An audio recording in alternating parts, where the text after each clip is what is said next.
In this video, we're going to go through some of the components on one of our refrigeration trainers here. So I got our trainer. It's got some tags on there with some letters on there.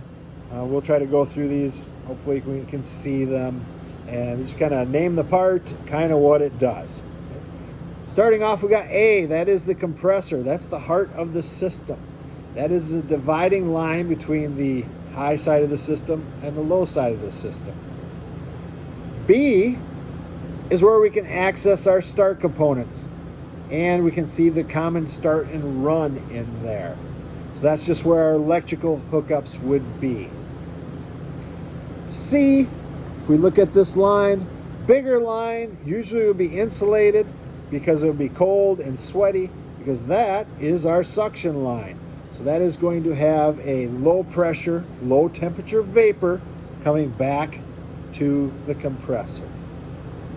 D, if you can see D back here, that is our receiver. That is our liquid receiver. So when we come out of the condenser, we go into the liquid receiver. It just stores extra refrigerant that we may need for the refrigeration process. E back here, that is our condenser. You can see the fan. That makes it an air-cooled condenser. The condenser rejects the heat. So we're going to enter this as a high pressure, high temperature vapor. When we leave, it's going to condense. There's going to be a change of state. We're going to leave on the liquid line as a liquid refrigerant. That is going to be a high pressure, medium temperature liquid that enters the receiver.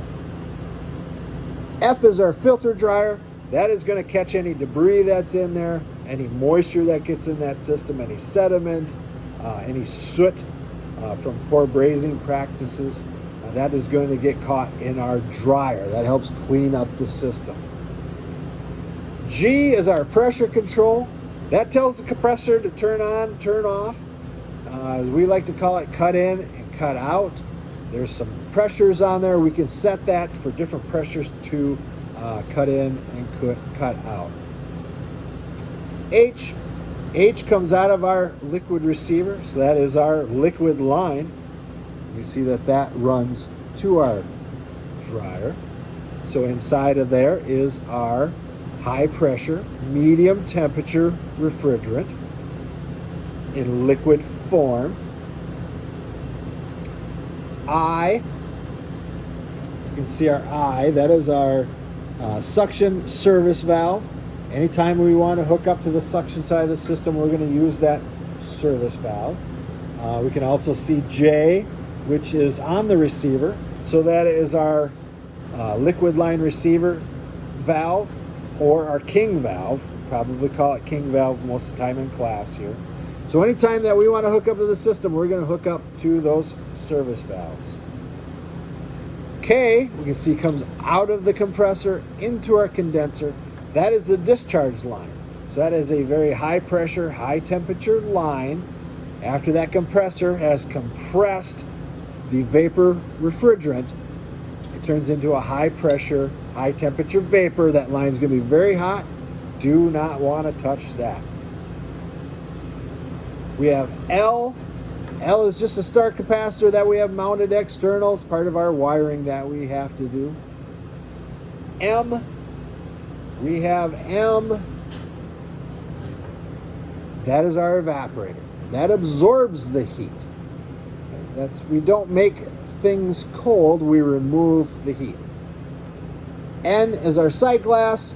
If this was turned the right way, you'll be able to see the little window. That lets us look to see. If we see bubbles in there, that's not necessarily a good thing. That usually means that we're low on refrigerant. But that helps us see the flow. And O, up here, is our metering device.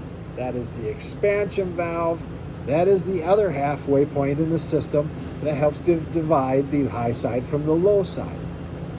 The suction side, the evaporator, considered the low side. The condenser, liquid side, is considered the high side.